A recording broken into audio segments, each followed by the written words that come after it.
Bienvenidos, buenos días a esta reunión semanal en Reino de Dios Ministerios, Congregación Cristiana, en donde el Señor me ha pedido un mensaje muy concreto y estamos dando así la bienvenida también a los lectores que nos siguen en las redes sociales, Facebook, Twitter, Google Plus y las publicaciones en el blog Reino de Dios Ministerios, las grabaciones en SoundCloud a mi nombre, Pastor Jorge Macías Benítez, así como en YouTube también desde hace unas pocas semanas, Pastor Jorge Macías Benítez también, pero también a todo hijo, hija en el Espíritu, hermanos y hermanas en Cristo, a toda la familia preciosa, natural y de la fe.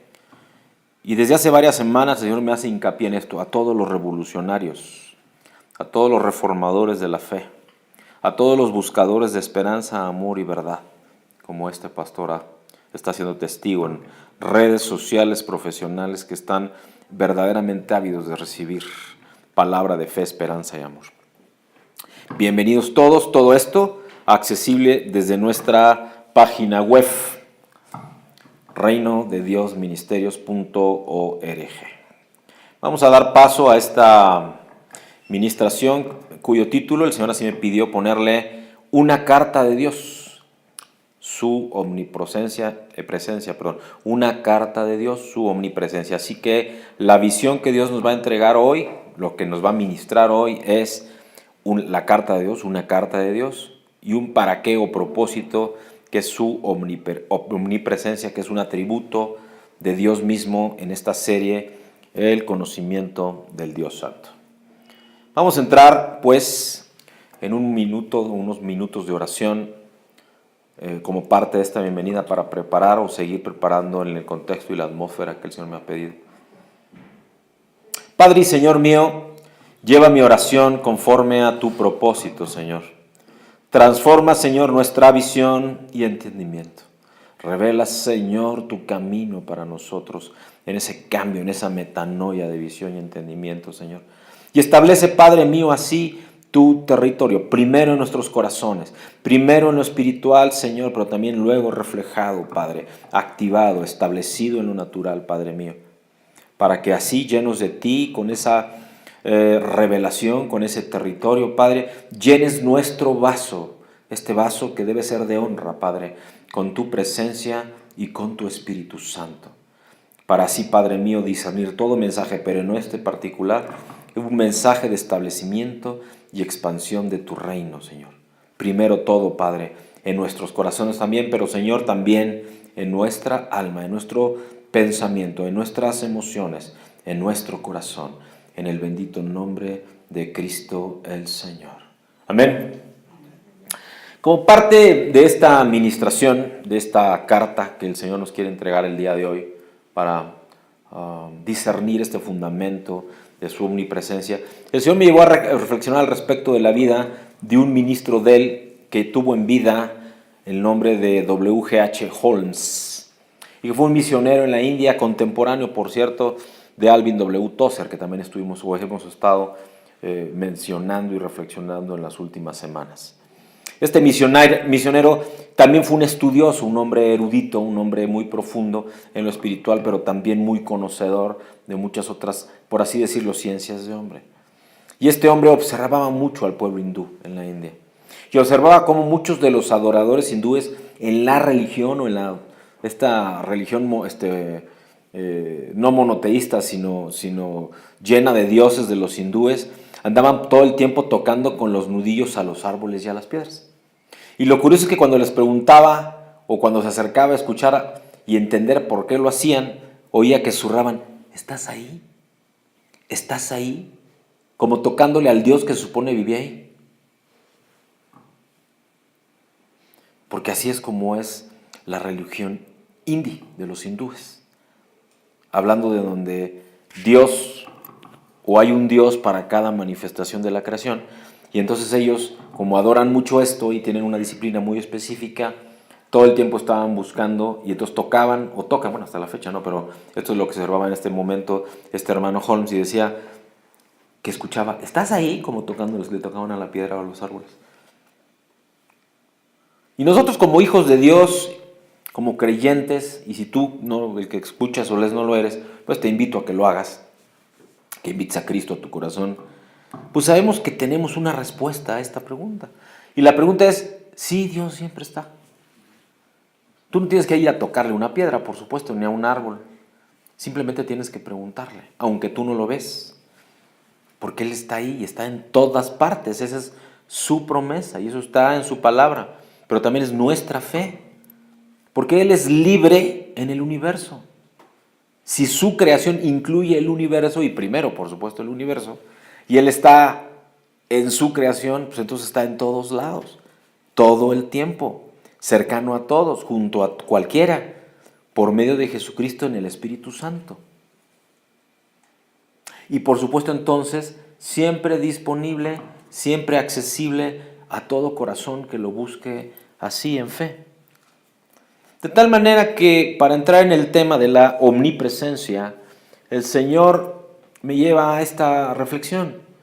Porque omnipresencia significa que esto es para siempre, que está presente en todos lados. Y es una verdad, esta omnipresencia de Dios, que a nosotros, no solo a los cristianos, sino a cualquiera que busque a Dios, es un origen, es una fuente, esta omnipresencia, de profundo consuelo. Porque tú sabes que sin importar las circunstancias que puedas estar pasando, dolor, tristeza, soledad, abandono, desesperanza, Él siempre está para consolar, para escucharte y consolar por lo menos. Y también es una verdad que esta omnipresencia de Dios te da certeza, te da seguridad en cualquier momento y ámbito de tu vida, en toda experiencia de la vida. De tal manera que para quienes somos hijos o hijas de Dios, pero también para aquel que no lo es, pero cree que está buscando, nos da certeza, esta omnipresencia como atributo de Dios, nos da la certeza de la presencia de Dios. Aunque no consista en ver un objeto imaginario en nuestra mente, es decir, si nos esforzáramos en tratar de pensar o en una figura mental qué significa esta omnipresencia, la verdad es que resulta imposible entenderlo, pero sabemos que está. Es decir, si tú lo quieres razonar y comparar con cualquier figura humana, pues no puedes comprender la omnipresencia como no puedes comprender la infinitud, como no puedes comprender la eternidad, que son atributos de Dios también. No puedes comprender, no puedes razonar, no hay mente que pueda entender esto, pero sí lo puedes creer si es tu decisión. De tal manera que para todo hija de Dios también puedes discernir espiritualmente la presencia real y verdadera de aquel de quien toda teología sana declara que está presente, pero que también lo ha estado y siempre va a estar. Porque eso es lo que es la omnipresencia de Dios.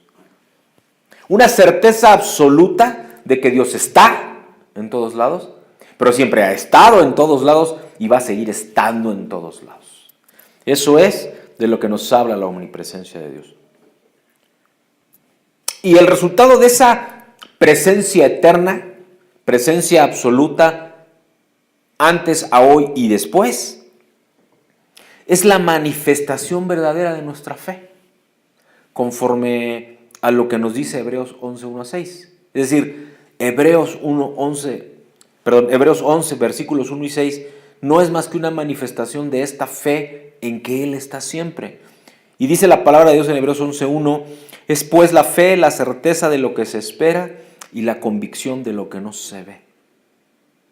Y en el versículo 6 nos dice, pero sin fe es imposible agradar a Dios, porque es necesario que el que se acerca a Dios crea que le hay y que es galardonador de los que le buscan. Amén. A mí me impacta esta porción y yo sé que ustedes la han leído probablemente, aún tú que me escuchas o lees. Crean que le hay. Porque suena hasta extraño, ¿no? Tú en tu lenguaje natural nunca hablarías. Yo sé que le hay, por ejemplo, mi mujer, yo sé que le hay. ¿Qué significa que le hay? Yo sé que está, yo sé que es mi esposa, ¿no? Pero eso de que le hay, ¿qué significa?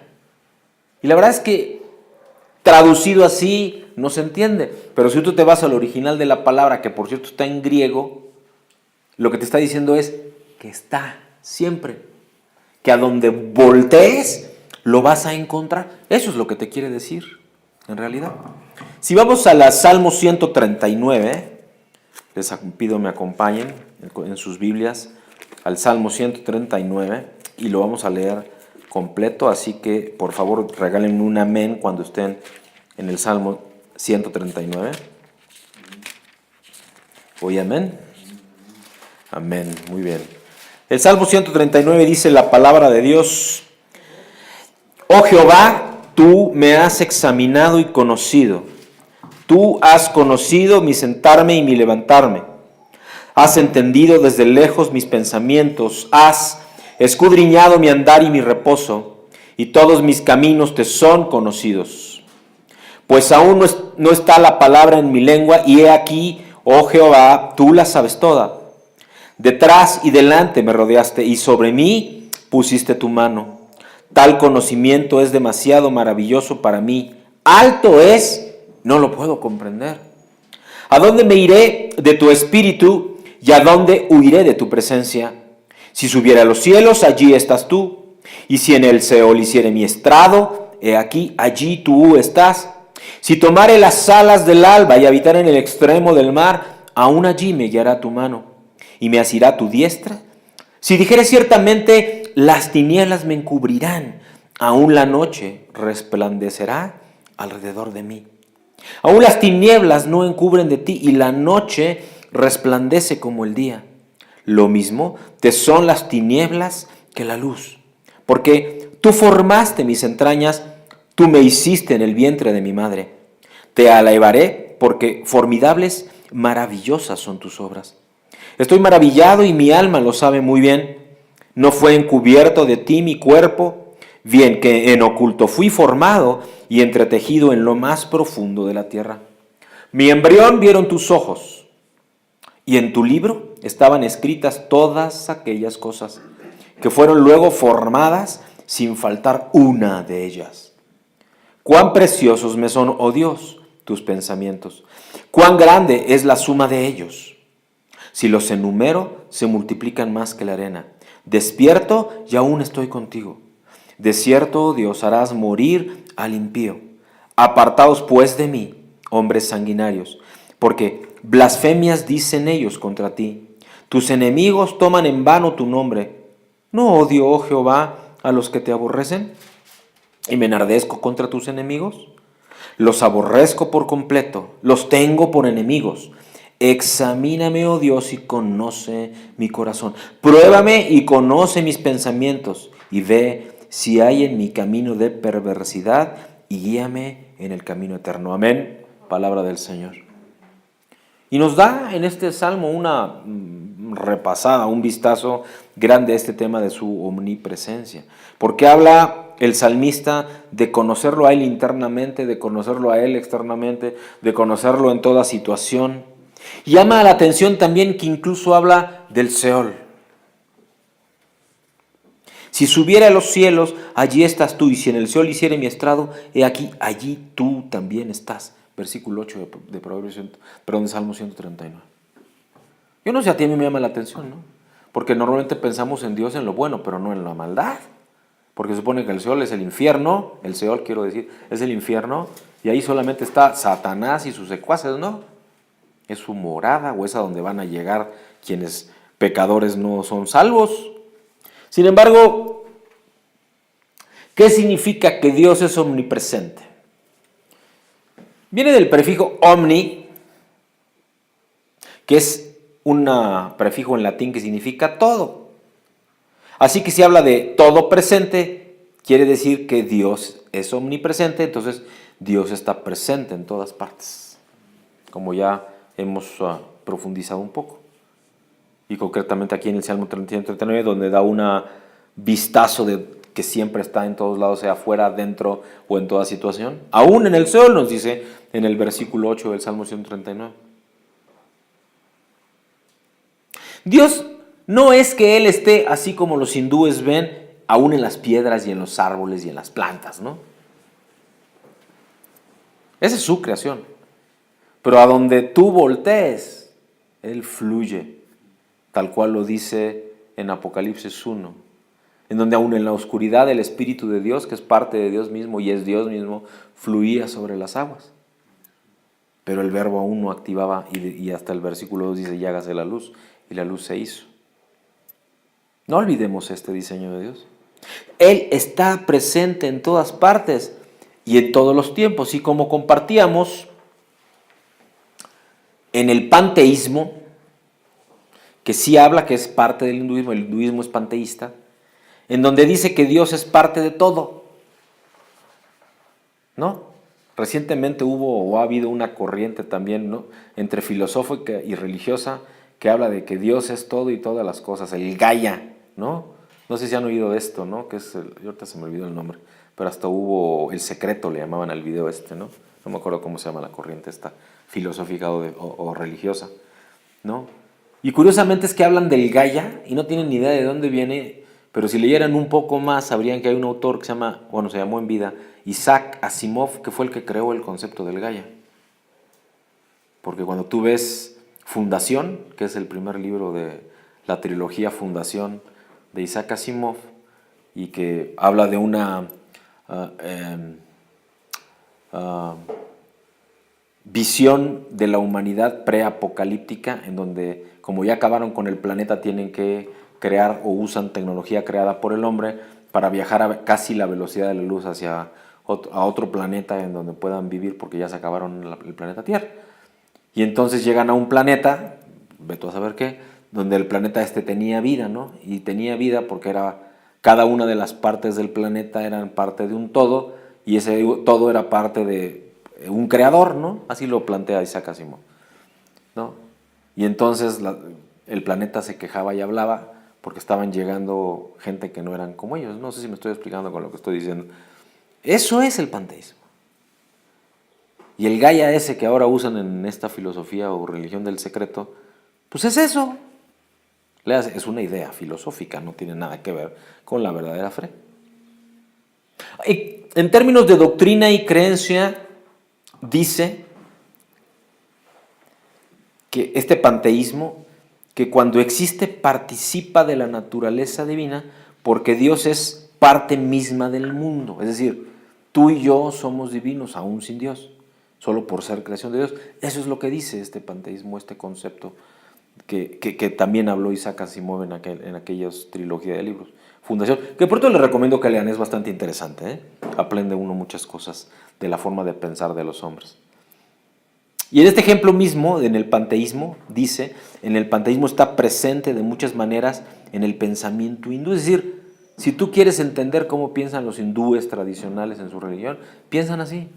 Por eso es que las vacas son sagradas, no las pueden matar, porque las vacas para ellas Dios está dentro. Por eso no los pueden matar, si no es por otra razón.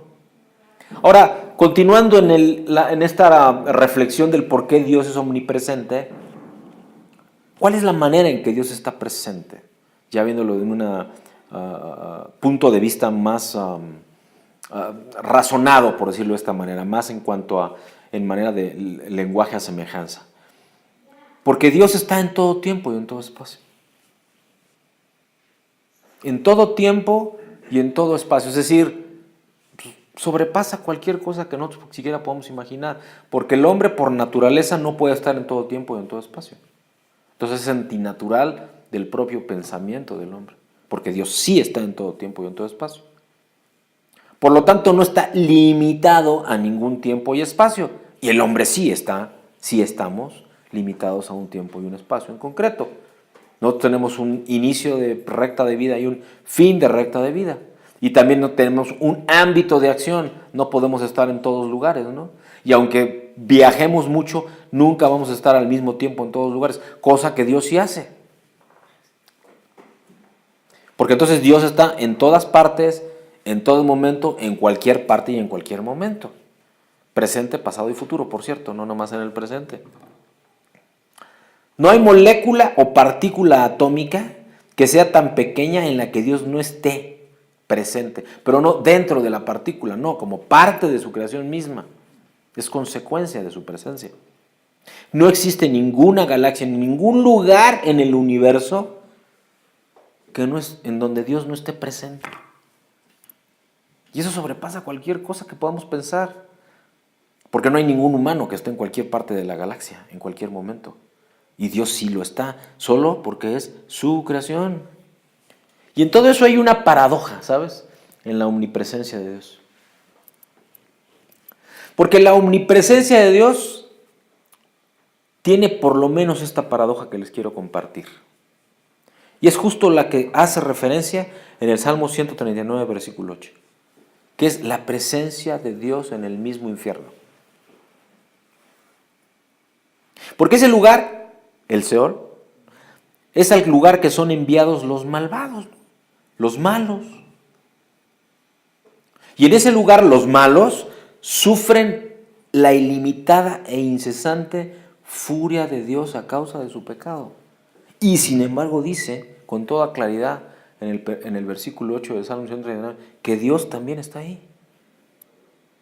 Sí, Dios también está ahí. Y en pensamiento de hombre, Mateo 25, 41 nos habla de que el infierno es un lugar de separación de Dios. Vamos a Mateo 25, 41. Vamos al capítulo 25 de Mateo, versículo 41, para ser muy precisos en cuanto a lo que Dios nos está hablando aquí, en donde nos dice en el versículo, desde el 40, dice: y respondiendo el rey les dirá, de cierto os digo, que en cuanto lo hicisteis a uno de estos mis hermanos más pequeños, a mí me lo hicisteis. Versículo 41 de Mateo 25.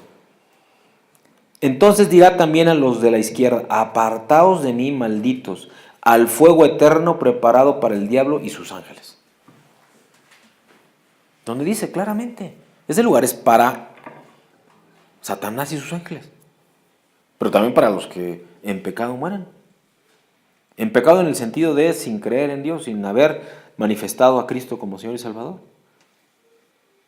En Apocalipsis 14:10 nos habla de que los pecadores en el infierno soportan su ira eterna. No me lo estoy inventando. Vamos al libro de Apocalipsis, que para quienes leen o escuchan y que no están familiarizados, es el último libro de la Biblia. En el versículo 10 del capítulo 14 de Apocalipsis dice la palabra de Dios: Él también beberá el vino de la ira de Dios, que ha sido vaciado puro en el cáliz de su ira, y será atormentado con fuego y azufre delante de los santos ángeles y del Cordero.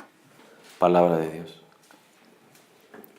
Entonces, pudiera haber consternación, choque, quizá confusión en algunos, cuando vemos con claridad que efectivamente aún en el infierno, aún en el Seol, Dios está presente. Aún presente en aquel lugar a donde solo van los impíos, los pecadores y los que se han levantado contra Dios, como Satanás y sus ángeles caídos. Y sin embargo, mira nuevamente lo que ya leímos, que dice en el Salmo 139, versículos 7 y 8, ¿a dónde me iré de tu espíritu? Como diciendo, si tu espíritu siempre está en todos lugares, en todo tiempo, ¿a dónde me iré de tu espíritu? ¿Y a dónde huiré de tu presencia? Porque si subiere a los cielos, allí estás tú. Y si fuere al Seol, y del Seol hiciere mi estrado, también allí tú estás. O lo que es lo mismo, amén, en la bondad y en la bendición, o en la maldad y la maldición, tú te vas a encontrar con Dios. No hay lugar alguno en la creación de Dios donde Él no te vaya a encontrar. Ahora, ¿podemos comprender la omnipresencia de Dios? Yo recuerdo que en algún tiempo, y esto como testimonio, ya en algún lugar lo había, alguna ocasión, alguna semana previa, no cercana, pero previa lo había compartido, por ahí de los 12 años, entre los 11 y 13 años, fui evolucionista por convicción, ¿no? Llegó a mi libro, me acuerdo muy bien, una revista de las que publicaba Life, yo no sé si recordarán eso hace muchos años. Si tengo 54 y les habla de que tenía 12, pues tiene 40 y tantos años esto, ¿no? Estaba en primaria, terminando la primaria. Y además es muy curioso porque el meterme a estudiar de esa manera, porque siempre he sido estudioso y lector ávido, me dio oportunidades entre los hombres muy particulares, ¿no? Incluso concursar en en algunos concursos que en aquel entonces había a nivel nacional para muchachos o jovencitos que se destacaban, y lo digo con toda humildad, por su conocimiento especial o adicional al ordinario con respecto a su edad y a lo que suponían sus asignaturas. Y la verdad es que le dediqué mucho tiempo al tema de la evolución, mucho, no poco, mucho. Entonces me volví verdaderamente profundo estudioso, y no había internet entonces, así que todo era en bibliotecas y libros que además yo conseguía, mi papá me conseguía, un estudioso profundo de la teoría de la evolución de Charles Darwin. Fui evolucionista y estaba convencido, solo que pues, no tenía ni idea de los planes de Dios conmigo, porque no demasiado tiempo después justo empezó Dios a tocar mi corazón. Fue en la época donde también no entendía por qué, pero tenía la imperiosa necesidad de ir a buscar a Dios a algún lugar, y en aquel momento pues no conocía de otra cosa, así que yo me iba a un templo católico, pero no a escuchar misa, y tampoco a hablar con el Padre. Yo iba a hablar con Dios, verdaderamente tenía mis diálogos con Dios. Y ahí empezó este cuestionamiento al respecto de la mente y el espíritu, ¿no? Porque hablaba con alguien que no veía, pero que sabía que estaba. A eso me refiero con este tema de comprender la omnipresencia de Dios. Yo hablo acá de un evento catastrófico, que es típicamente donde tú o cualquier persona o cualquier humano seguramente hasta se va a afanar buscando del que Dios se manifieste en su vida. Yo te hablo de algo mucho menos catastrófico, que era simplemente este choque entre mi razón, o la razón que yo entendía, por ese tema de que había estudiado profundamente la evolución o la teoría de la evolución de Charles Darwin, versus una fe que yo no sabía que tenía y que empezó a surgir fuertemente en aquella edad, a los 12, 13 años. Aún la tecnología más avanzada no puede colocarnos físicamente en dos lugares al mismo tiempo, cosa que Dios no solo lo hace con dos lugares, lo hace con cualquier lugar, con N lugares. Porque Dios ya vimos que está simultáneamente en todas partes. Nada escapa a la observancia, a la atención de Dios. Dios es un Dios omnipresente. Dice la palabra de Dios en Génesis capítulo 1, versículo 31 y seguido y también el versículo 1 de Génesis 2, que están seguidos, dice la palabra de Dios: y vio Dios todo lo que había hecho, y he aquí que era bueno en gran manera. Fueron pues acabados los cielos y la tierra y todo el ejército de ellos. Amén. Para la mente humana, el hablar de esto que acabamos de dar lectura en su palabra, pues es incomprensible, ¿no? Había acabado Él los cielos, la tierra y todo el ejército de ellos. El cielo y la tierra. Cuando dice el cielo, pues todo lo que hay en el cielo también, ¿no? El primero, el segundo y el que ya sabemos que hay un tercero. Pero bueno, el primero y el segundo. Y sabemos que son miles de millones de galaxias en ese universo. Miles de millones. Y ya medido con cierta ciencia que ha permitido el hombre, el universo en expansión continua tiene más de 14,000 millones de años luz de longitud de diámetro, por decirlo de esta manera. O sea, el tiempo que se tarda una partícula, un fotón de luz, a atravesar toda la galaxia serían 14,000 millones de años. No sé qué sea eso. No tengo ni la menor idea.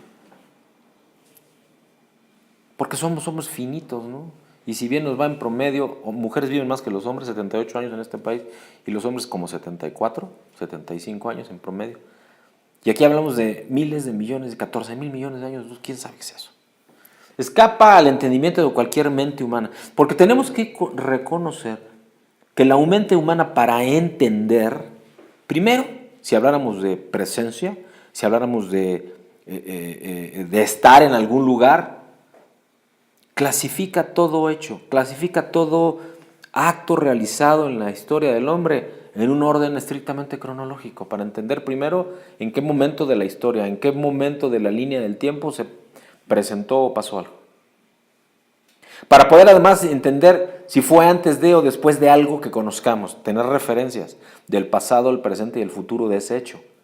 Sobre todo si lo estamos viendo en cuanto a un hecho que ya pasó, ¿no?, en nuestra vida, por ejemplo, puede ser de nuestra propia vida. Porque si yo hablo de, oye, comparado con hoy cómo ha sido mi vida en el pasado, o comparado con hoy cómo está mi fe, por ejemplo, pues no lo puedo comparar contra el futuro porque el futuro no ha llegado. Pero si hablo de un momento de 10 años atrás, pues hoy es el futuro de hace 10 años para mi vida. A eso me estoy refiriendo aquí. Y a partir de esos dos eventos, el orden cronológico y la posición entre el pasado, presente y el futuro, la mente del hombre razona y solo así puede comprender el hecho. Se le da contexto.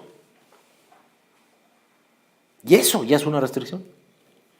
En términos de la naturaleza de Dios, del cómo Dios es omnipresente, en donde puede estar en todo lugar y en cualquier momento, presente, pasado y futuro, y la mente humana, el hombre, no lo puede hacer, entonces somos muy limitados, estamos restringidos. Esa es una señal de restricción, porque el hombre no puede comprender nada que no pueda tener una referencia de lugar geográfico, por decirlo de esta manera, y de tiempo. Es una restricción.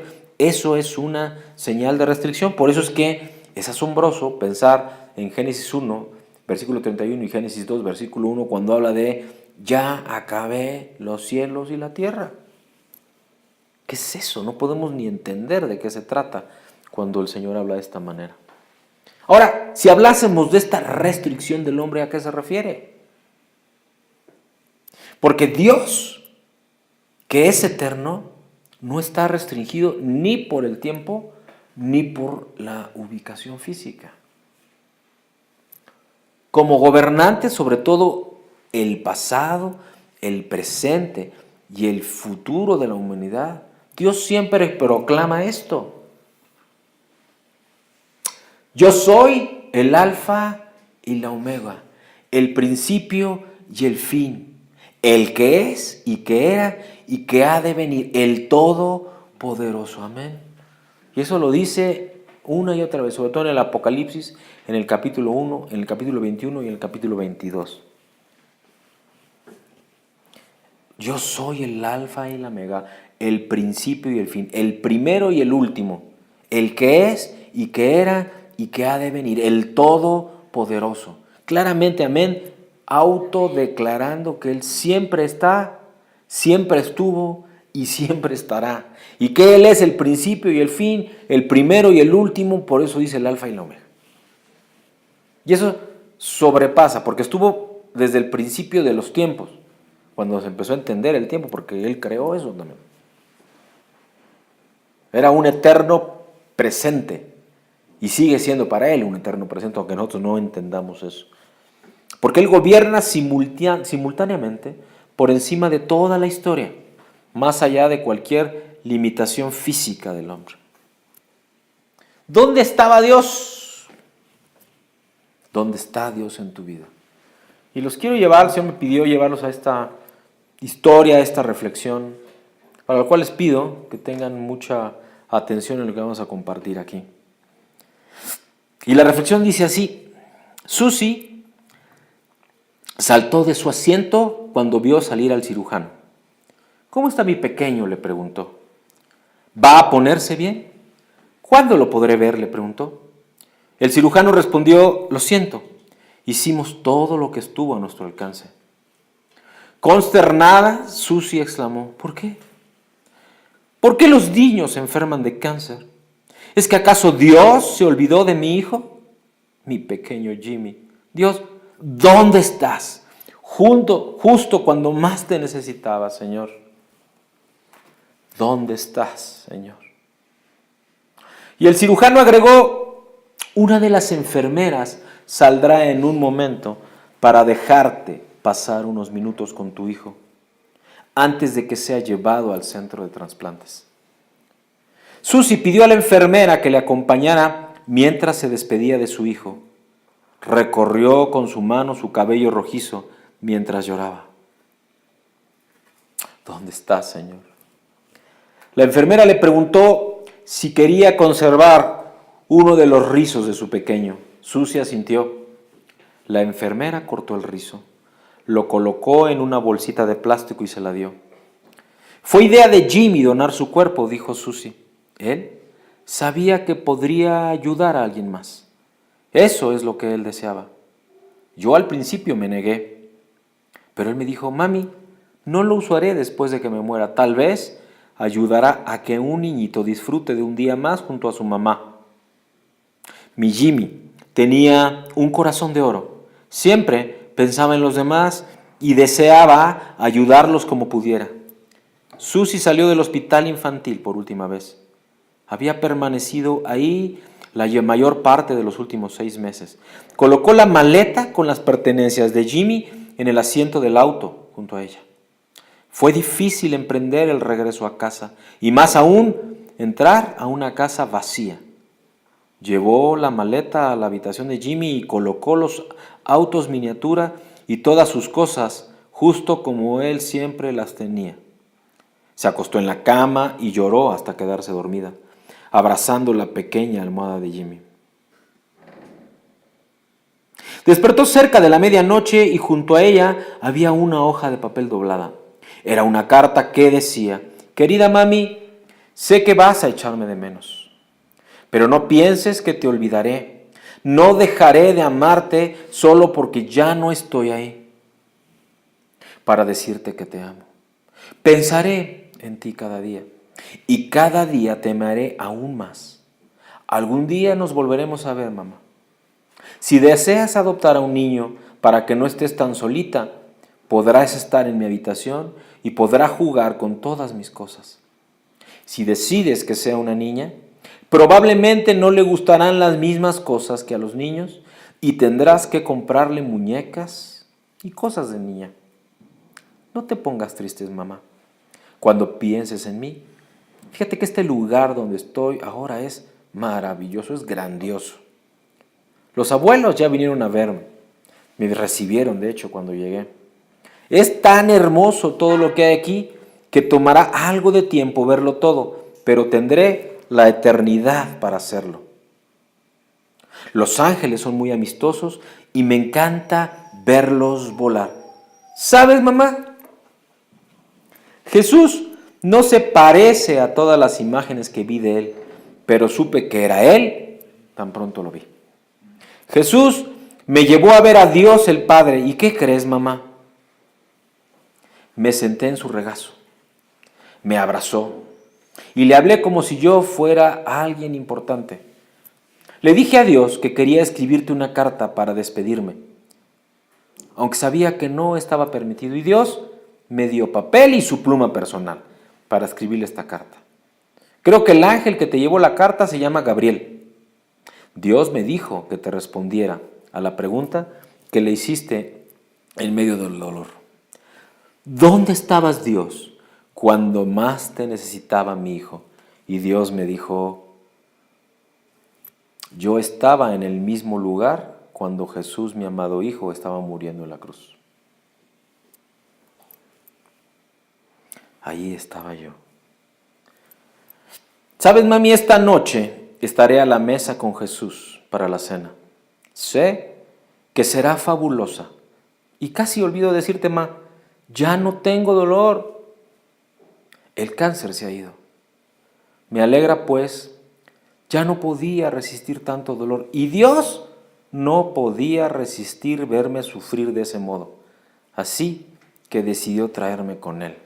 Con amor, firman Dios, Jesús y Jimmy. Y esta carta que parece, yo sé que ya la han leído, que ya la han escuchado, probablemente en alguna otra referencia, en algún otro lugar. Pero hace mucha reflexión, a mí me lleva mucha reflexión. Porque la perspectiva del dolor humano es dependiendo de quién la vive. Si el dolor en carne propia, o si el dolor por alguien que te quiere, o si el dolor de algún ser querido, o si el dolor de alguien conocido o de alguien que ni conoces. Porque vas a vivir el dolor dependiendo de dónde estás y cuál es tu posición. Pero no olvides que Dios siempre está ahí. Que Él nunca se ha ido. Que siempre está. Que nunca se va. Que nunca se aleja. Él no lo vive como tú y como yo. Él lo vive como lo vivió con su hijo. ¿Qué te está diciendo entonces ahora Dios? Y un poco para transportarte quizá o ayudar a que hagas este ejercicio tú mismo, yo te voy a platicar de una carta que a mí me escribió Dios. Porque esto también te pasa a ti. He vivido pues estos 54 años desde los 13 buscando a Dios.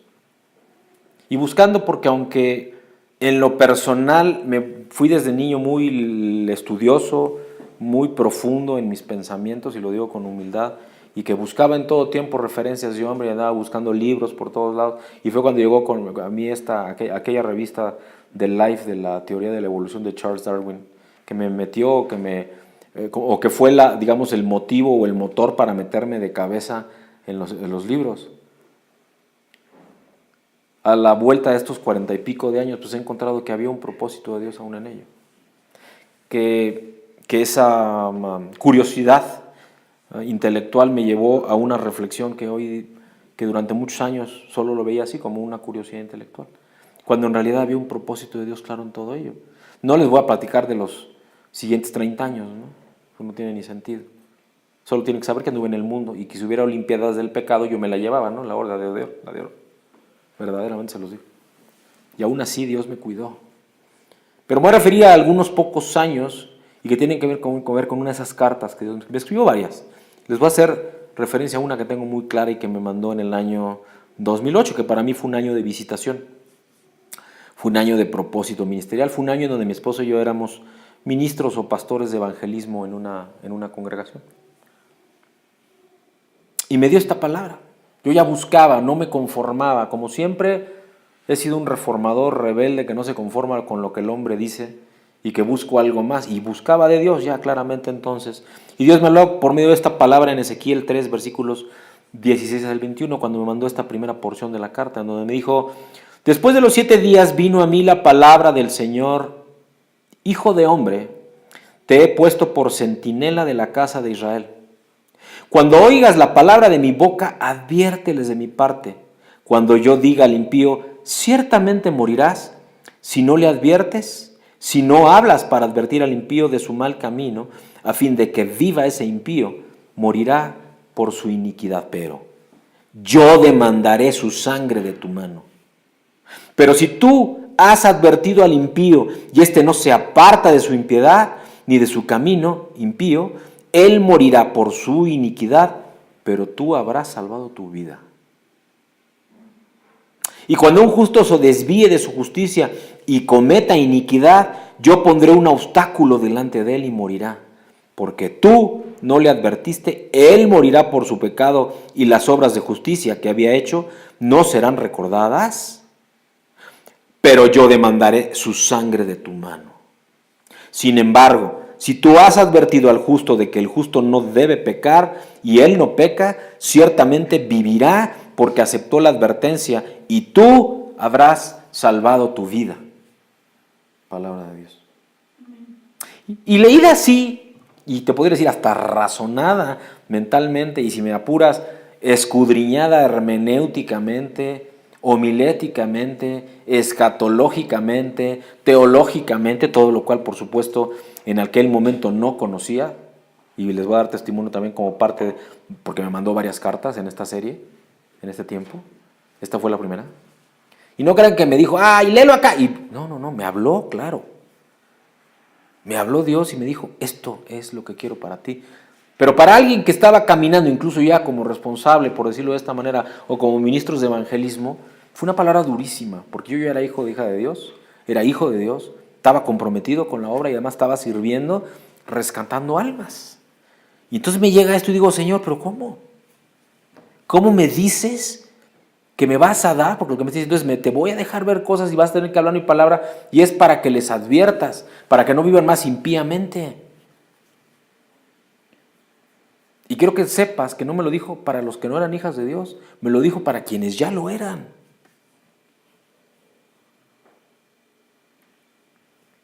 Porque no acabó ahí. Me mandó una segunda porción de la carta unos días después, no muchos, como 15 días después. Tengo las fechas exactas porque llevo registro de esto por algo que Dios me pidió que hiciera para mis hijos. Así como 2 semanas después me da esta segunda parte o esta segunda carta. En Jeremías 51, versículos 19 al 23, en donde me dice, ¿no es como estas cosas la porción de Jacob? Porque él es el hacedor de todo y de la tribu de su heredad. El Señor de los ejércitos es su nombre. Y él dice, eres mi mazo, eres mi arma de guerra. Contigo destrozaré naciones, contigo destruiré reinos, contigo destrozaré el caballo y a su jinete. Contigo destrozaré el carro y al que lo conduce. Contigo destrozaré al hombre y a la mujer. Contigo destrozaré al anciano y al joven. Contigo destrozaré al joven y a la virgen. Contigo destrozaré al pastor y su rebaño. Contigo destrozaré al labrador y su yunta. Y contigo destrozaré a los gobernadores y a los magistrados. Porque me decía el Señor, amén, en aquel momento. Y no lo vayas a sacar de contexto tú que me lees o ahora me escuchas. Donde tú me escuches, aquí presencialmente o en YouTube o en SoundCloud. No estoy hablando de Jorge el que habla o el que está ahora ministrando y predicando por gracia de Dios. Y tampoco estoy hablando del Jorge a quien él eres mi mazo y mi arma. A ver, no estoy hablando de lo natural. Dios me dejaba ver. Esto es espiritual. Porque todo esto aún en el pueblo de Dios está. Por eso habla de él, el pastor y su rebaño también voy a destrozar, el labrador y su yunta. Y luego en el contexto me hablaba con toda claridad, porque no están haciendo lo que yo quiero. Porque están haciendo obra de hombre, me decía. Y con esas dos cartas hubo muchas más y ha habido otras. En aquel año de visitación, el Señor me dijo, te quiero equipar, de una manera distinta. Y entonces sí me llevó a lo teológico, me llevó a lo escatológico, me llevó a lo hermenéutico, me llevó a lo homilético. Él, personalmente Él me dio la lista de cosas que yo tenía que profundizar y permitir que Él me fuera llevando. Así que todo eso sucedió. Fue, por así decirlo, un curso intensivo de 18 meses. No en una universidad teológica, no en un instituto bíblico. Él, solo por mi hambre de buscarlo. Hasta que en el 2010... Luego que en ese justo año 2008, por ahí de mayo, junio, un querido hermano en Cristo me dice, te van a hablar unos señores que son de Haggai. Yo no tenía ni idea de qué era eso, ¿no? Durante esos 18 meses me preparó para aquel encuentro, esa cita con Dios entre agosto y septiembre del 2010, 30 días en medio de una isla del Océano Pacífico, en retiro con otros 40 hombres de todo el planeta, con otros 40 líderes de todo el planeta estuve ahí. Y en marzo del 2010 me secuestran. Hubo un tremendo crisis en mí en el sentido espiritual, no en el natural, se lo digo con humildad. Y aquí mi esposa podrá dar fe de que no perdí el temple y no perdí mi fe y no dudé nada. Solo quería entender por qué Dios permitía algo así, si estaba yo completamente consagrado y con un llamado muy claro con todo lo que me estaba hablando. Y la verdad es que la respuesta de aquel secuestro no la tuve, sino hasta como un año después. Pasó el tiempo, me fui a Haggai, sucedió aquello, me hace encontrarme con otros líderes espirituales de todo el planeta, gente que no puedo ni describir del tamaño espiritual que tienen. Muchos son de los que ustedes oyen hablar hoy, no mexicanos por supuesto, en las naciones. Gente incluso cristianos políticos, alguno de ellos hasta presidente de un país en África. Hoy ya. Entonces eran primer ministro. Gente empresaria de primer mundo, cristianos, en Asia sobre todo. Gente en Filipinas que han hecho transformar. Otro, por ejemplo, en Polonia, que trabaja en Filipinas y en Europa del Este, expandiendo el evangelio de una manera asombrosa vía un canal, una red de canales de televisión cristiana en todo el mundo. Gente verdaderamente impresionante. Yo le decía, Señor, yo no soy digno de estar acá. Y uno de ellos, Harry Sudharma, que hoy por hoy es el presidente de la universidad cristiana más importante y más grande de Asia, y que antes de eso fue 10 años pastor principal de la primera iglesia bautista en Houston, Texas. Y antes de eso había estudiado un doctorado, una maestría y una licenciatura en la Universidad Oral Roberts. Pero antes de eso dejó su empleo millonario en dólares, siendo el presidente y director general de una de las compañías más grandes del mundo, y dejó todo para seguir a Cristo. Ese hombre me habló, me acuerdo muy bien, segundo día en aquella isla, tomando un café, un té, ya no me acuerdo ni qué estábamos haciendo. Yo no hablaba nada, todos hablaban un poco compartiendo qué hacían, de dónde venían, cómo habían llegado ahí. Hasta que, como yo no hablaba nada, mucho como me pasa hoy cuando estamos en lo privado, acá no puedo dejar de hablar porque Dios habla. Me pregunta Harry, ¿y tú, Jorge? Y yo verdaderamente no quería que llegara aquella pregunta. porque no tenía nada que decir en realidad, no, comparado con aquellos, hablando de razonamientos de hombre, pues no tenía nada que decir, no era nadie comparado con ninguno de ellos. No había hecho nada relevante, es más, nunca había salido creo que ni de la ciudad para predicar, ¿no? Y les dije, pues es que yo me siento así. Y Harry, que es un hombre muy sabio, le llamamos los que lo queremos mucho, porque es un hombre que más se da a querer mucho, con un bagaje de vida y espiritual impresionante, me observó más en lo que yo decía con mi boca, lo que decía con mis actitudes, mis movimientos, mis ojos, observaba mi corazón. Y me hizo una sola pregunta y me dijo, Jorge, tú sabes que, bueno, me hizo 2 o 3, pero esta muy concreta. Jorge, ¿tú sabes qué es Haggai? No tengo la menor idea. Estoy medio enterado, no sé ni a qué vengo. Sé que van a ser 30 días en una cita con Dios porque Él ya me habló de eso y me preparó 18 meses para que estuviera aquí. ¿Cuánto? Me dijo. 18 meses. Y antes de esos 18 meses, ¿sabías tú algo de Haggai? Ni media palabra, le respondí. Dice, mira Jorge, de todos los que tienes aquí a tu alrededor, el que menos ha esperado para venir a Haggai son 15 años. El doctor, y me señalaba un doctor que se llama Kitchen, que es hindú, él esperó 45 años. Está en el límite de la edad para venir, tiene 60. Con un cáncer en medio que casi lo mata. ¿Y tú en 18 meses veniste? Claro que Dios tiene un propósito, me dijo. Porque acá, quienes están, me dijo, es el Top Gun de los cristianos. Y yo no entendía eso, hasta que me dijo eso. Y no lo digo para presumir. Hace unos meses empecé a dar este testimonio y alguien muy querido mío me dijo, Jorge, estás quedando muy mal. ¿Quieres presumir o qué? Le digo, no quiero presumir. Dios me dijo que hablara de esto. Porque si puede hacer con una persona como yo, que viene de un mundo racional, de un mundo corporativo, en donde Dios ha bendecido hasta llevarme a los más altos niveles de las direcciones de las empresas, donde hoy en la que trabajo, además de que es de capital 100% judío, soy el director de gran parte de esa compañía, además soy miembro del consejo de administración, en donde lo que se sientan son los inversionistas del pueblo escogido de Dios, hay un propósito y hay que hablar de ello. Como lo hizo entonces en Haggai. Cuando yo regresé de Haggai llegué transformado, con una mentalidad distinta. ¿Por qué? Porque fui injertado en su pueblo, porque fui activado, porque fui lanzado, porque el Señor me dio identidad, una identidad de reino. Eso fue entre agosto y septiembre del 2010. Pasaron otros 5 años que tampoco voy a platicar qué pasó. Hasta que a finales del 2014, principios del 2015, el Señor me dijo, basta, lánzate, ya has sido preparado. Y estamos aquí por esa razón, los pocos que estamos acá ahora. Nació Reino de Dios Ministerios en la visión del Señor en los primeros días de diciembre del año 2014, en un retiro que tuve con mi esposa. Me dio visión, me dio posición, me entregó mi identidad y me entregó la primera porción de la herencia. Y hoy, entre estos 2015 y 2016, hoy donde estamos, tú que me acompañas, tú que me escuchas, y si me escuchas o me lees y quieres estar acá, hoy el Señor nos está llevando a tomar posesión de ese territorio remanente, que es bíblico, a tomar esa porción de la herencia. Él hoy está construyendo templo del Señor.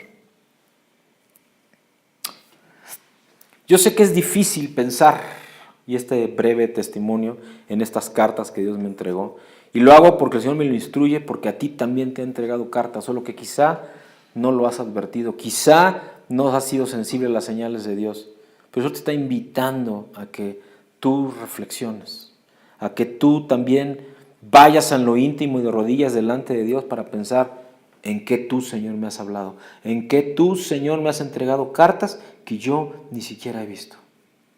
Eso es lo que me está pidiendo el Señor que te lleve a hacer. Que hables de esto, que sacudas entendimientos, que sacudas corazones, porque aún los que no son hijos o hijas de Dios, Dios les ha hablado, solo que no lo han querido reconocer o aceptar. Y en esta verdad, en esta situación, en este tiempo, en este momento, vamos a orar de aquello de lo que Dios nos está y nos ha venido hablando. Vamos a entrar en un tiempo de oración con el Señor para que sea este el que nos hable, el que en todo tiempo nos permita estar en comunión con Él. Y para eso te quiero compartir una oración, primero que es parte o base y que está en su palabra en Efesios en el capítulo 1, versículos 17 al 23, en donde el Señor nos dice, Que el Dios de nuestro Señor Jesucristo, el Padre de gloria, os dé espíritu de sabiduría y de revelación en el conocimiento de Él, alumbrando los ojos de vuestro entendimiento, para que sepáis cuál es la esperanza que Él os ha llamado, y cuáles las riquezas de la gloria de su herencia en los santos, y cuál la supereminente grandeza de su poder para con nosotros los que creemos, según la operación del poder de su fuerza, la cual operó en Cristo, resucitándole de los muertos y sentándole a su diestra en los lugares celestiales, sobre todo principado y autoridad y poder y señorío, sobre todo nombre que se nombra, no solo en este siglo, sino también en el venidero. Y sometió todas las cosas bajo sus pies y lo dio por cabeza sobre todas las cosas a la iglesia, la cual es su cuerpo, la plenitud de aquel que todo lo llena en todo. Padre mío, te damos gracias, Señor, por este tiempo precioso de ministración, Señor. Breve, Padre, poderoso, Señor mío y Dios mío, lleno de tu luz y de tu verdad, Padre bendito. Llénanos, Señor, así de tu gloria. Háblanos, Padre, fuerte. Háblanos, Señor, con claridad. Reconócenos, Padre bendito. Escudriña nuestros corazones, pero inúndanos, Padre mío, una vez limpiados, Padre bendito, para que en posición tuya, con identidad tuya, Padre, tomemos ese territorio, esa porción de la herencia que tú quieres que tomemos, Padre, y lo reclamemos para tu reino, Señor mío y Dios mío. Hay tanto que hacer, Padre, pero hay tanto que creer primero, Señor mío y Dios mío. Porque ¿de qué sirve movernos en fe, Padre, si no hemos creído siquiera, Padre bendito, tu promesa en nuestras vidas? Aquello que tú tienes para nosotros, Padre mío. Llénanos, Señor, de tu luz. Bendícenos, Señor. Y que esta promesa, Padre, impacte y sacuda nuestros corazones. Que en todo tiempo, Padre mío, seas tú, Padre bendito, el que dé luz en nuestras vidas, Señor. Porque tú nos estás pidiendo, Padre, desaprender. Romper con lo natural. Aún romper con Babilonia. Esos trozos que como hijos o hijas tuyas todavía tenemos en nuestra mente o en nuestro corazón. Pero si tú que me escuchas o que lees, también estás y aún no conoces de Dios, que vengas a los pies de Jesús. Que de corazón tu boca hable de que te alejas de tus pecados, de que renuncias a esa vieja vida de pecado y que abres tu corazón para que Cristo habite en ella y el Espíritu de Dios te inunde también. Para que procedas en decisión a confesar públicamente tus pecados y que te alejas de esa vida de pecado, de esa vida de idolatría, de esa vida que el mundo ofrece, que es puro afán, que es control. Y que tu trabajo, que es bendición de Dios, aún a ti que me escuchas y que no lo has recibido, es bendición, escucha. Tómalo así, es un regalo de Dios, pero no para pecados, no para afanes de hombre, no para lo que el mundo te ofrece, sino para ser bendecido y con ello entonces bendecir, porque para eso te lo da. Aún para quienes hijos o hijas de Dios acá clamando, recibimos esa bendición y no solo de trabajo, sino primero en lo espiritual. Todo lo recibido lo usemos con poder, primero para reconocernos, recibiendo posición cerca de Dios, delante del trono de la gracia. Y para ello tienes que recibir primero que estás en el reino. Acércate, busca el río del Espíritu para que seas también llevado en el bautismo del Espíritu Santo en esa comunión con Dios que te permite no solo verlo a lo lejos, no solo verlo como árbol plantado pero quizás seco porque no estás siquiera cerca del río del Espíritu, y no solo estás cerca del río del Espíritu, sino que camines hasta dentro del reino, hasta dentro del palacio, hasta el salón del trono quizá. Y delante del trono de la gracia de rodillas recibas esa bendición, porque estando en posición entonces recibes identidad y esta porción de la herencia, tú remanente de Benjamín.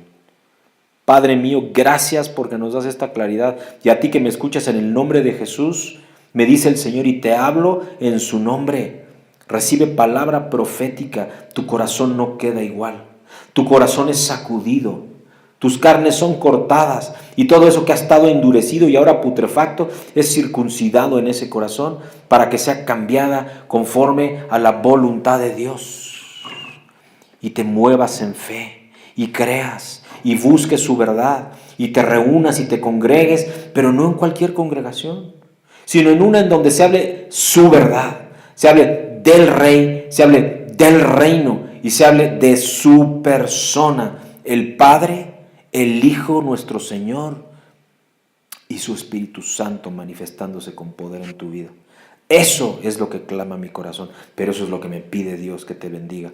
Así que en el nombre de Jesús esta palabra es hablada así a los vientos, como voz que clama en el desierto, porque desiertos están los corazones que no quieren escuchar, pero en manantiales y ríos de agua viva que son trasplantados al río para tener acceso al reino y al palacio.